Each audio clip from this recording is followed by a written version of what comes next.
During the Battle of the Bulge in 1944–45, several terrible massacres occurred. The worst was that committed by SS Panzer troops that has come to be known as the Malmedy Massacre. But there was a little-known revenge killing perpetrated by American troops that was the subject of a cover-up and for which no punishments were ever applied. That atrocity was called the Chenogne Massacre.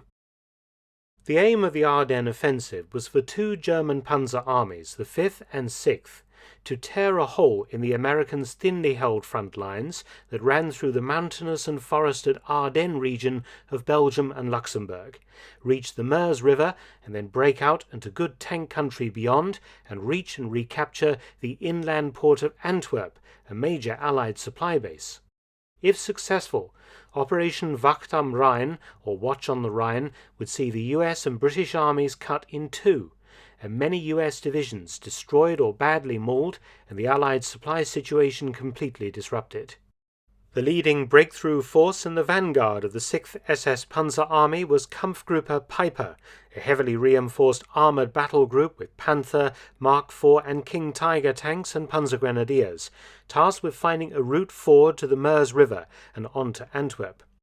Named for its commanding officer, SS Obersturmbannführer Jochen Piper, a highly professional and highly decorated panzer leader, the Kampfgruppe's objective was the Meuse bridges at Huy.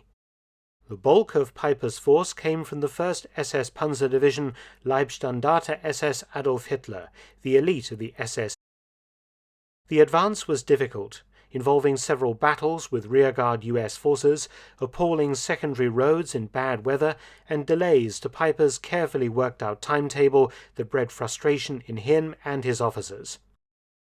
As Kampfgruppe Piper advanced, it committed atrocities. After capturing Honsfeld on the 17th of December 1944, Piper deviated from his line of march to capture a US fuel dump at Bühlingen. Here, some LSSAH soldiers cold-bloodedly shot a dozen recently captured Americans. Moving on, the Kampfgruppe spread out over many miles, passed through Tiremont village, then deviated towards the crossroads at Bonnay. As Piper's vanguard arrived, it found a U.S. convoy of about 30 vehicles from B Battery 285th Field Artillery Observation Battalion moving over the crossroads. The SS opened fire. After some sporadic resistance, most of the Americans surrendered. Moving on, Piper detached a small unit of Panzer Grenadiers to guard the Americans, who numbered about 120 men. Herded into a snowy field under guard, something happened, though it has never been properly established as to what caused German troops to open fire.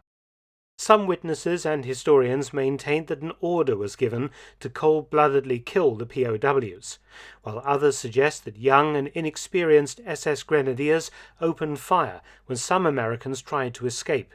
Either way, some Americans were gunned down where they stood, others shot as they ran away, and some who feigned death were later killed by SS men who walked among the bodies, shooting any who showed signs of life. 43 Americans survived, some being hidden by Belgian civilians. The final death toll has been concluded as 84 American POWs shot down at Bonnay, and because of its proximity to the town of Malmedy, the event was known thereafter as the Malmedy Massacre. The US command was quick to learn of the massacre. Indeed, they knew the basics of what had occurred 3 to 4 hours after the events, though the bodies were deep behind enemy lines and would remain so until mid-January 1945.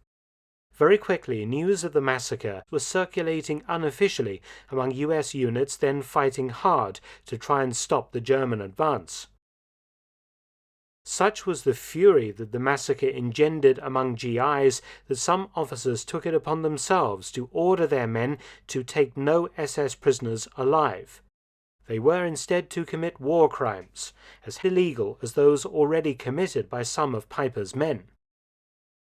In fact, the Malmedy Massacre engendered a series of revenge massacres and individual killings by US soldiers that lasted well into 1945, before higher command took measures to stop the practice and then cover up the crimes that had been committed. One of the most notorious examples was the American execution of 80 German soldiers at Chenogne, Belgium, on New Year's Day 1945. By now the German offensive had stalled, and the Allied fightback was recapturing lost ground and exacting a fearful toll on German units in the snow-covered Ardennes. Company B, U.S. 21st Armored Infantry Battalion, part of the 11th Armored Division, had captured members of 2 German units. The first were soldiers of the Führerbegleitbrigade, an elite army unit that ordinarily provided guards at Hitler's headquarters, particularly the Wolf's Lair on the Eastern Front. The second were some members of the 3rd Panzergrenadier Division. Neither groups of prisoners were Waffen-SS. They were all regular army and had been nowhere near Malmedy at the time of the massacre. It is interesting to note that some U.S. witnesses at Chenogne later said that they had no knowledge of the Malmedy massacre, but that it had become official policy not to take German prisoners, seemingly any German prisoners alive. Such actions by U.S. troops, though understandable in light of the rumours circulating in the front lines concerning Malmedy, were counterproductive to the Allied cause. The war was framed as a simple battle between good, embodied in the Allies, and evil, embodied in the Germans and Japanese. The Allies would lose the moral high ground if it was shown that American troops had behaved like the SS. Again the Allies combed the crannies for the Nazis left behind, covering the enemy withdrawal. And once again from the rubble comes the victims of Reich Lebensraum. As before, sympathetic Allied soldiers help them. Theirs are the faces of tragedy. American medical troops, abiding by the laws of the Geneva Convention, attend enemy wounded with the same care they give Allied casualties all along the Western Front. The first victim was a German combat medic, his helmet and uniform clearly marking his non-combatant status, who was shot down as he approached the 21st Armored Infantry Battalion troops carrying a white flag. American witnesses all said that orders had been issued to take no prisoners, and recalled how POWs were herded down a hill out of sight of any witnesses, particularly German troops still fighting in the area. The Germans were lined up in 2 groups, and then the Americans set up Browning 30 caliber machine guns. Shortly after, an order was given, and the Germans were mown down.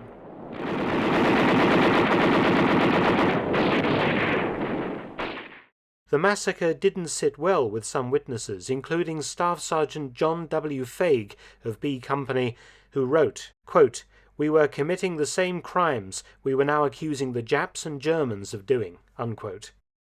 Regarding the killing of SS prisoners, a U.S. Army investigation showed that this was widespread. Indeed, a few days before the Chenogne massacre, the U.S. 90th Infantry Division had received an explicit order from Corps headquarters to stop systematically killing SS POWs, as they were needed alive for questioning and the military intelligence they might divulge.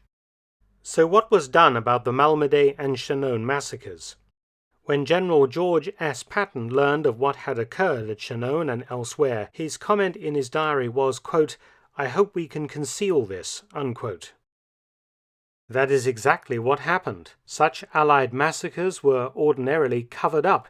Indeed, no prosecutions were ever made into the 21st Armored Infantry Battalion and the behavior of some members of B Company at Chenogne. When General Dwight D. Eisenhower, the Supreme Allied Commander, heard about Chenogne, he was angry and ordered a full investigation by the 11th Armored Division, the 21st Armored Infantry Battalion's parent unit. The 11th dragged its feet until after VE Day, and in reply to Eisenhower's demands responded that, quote, "It's too late, the war is over, the units are disbanded," unquote. Regarding the massacre at Malmedy, this was given full publicity by the Americans after the war. The victims' bodies were recovered from the field in January to February 1945 and forensically examined. The Malmedy massacre trial was then convened in Germany in 1946. Jochen Peiper and his subordinate officers were placed on trial for their lives.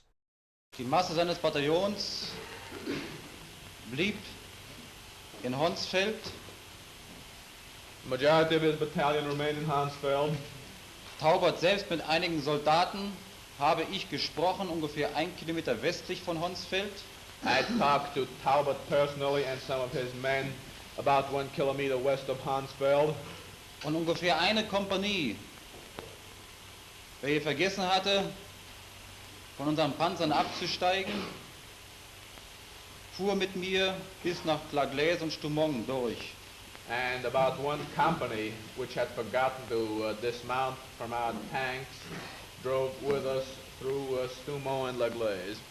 The trial was dogged, however, by accusations of manufactured evidence and brutality towards defendants, including confessions taken under duress. 43 Germans were sentenced to death, though these sentences were never carried out, and another 22 received life imprisonment. All were released by 1956, the last being Piper himself. To date, no one has ever been charged with the Chenogne massacre, which was successfully brushed under the carpet, as indeed General Patton had hoped it would have been.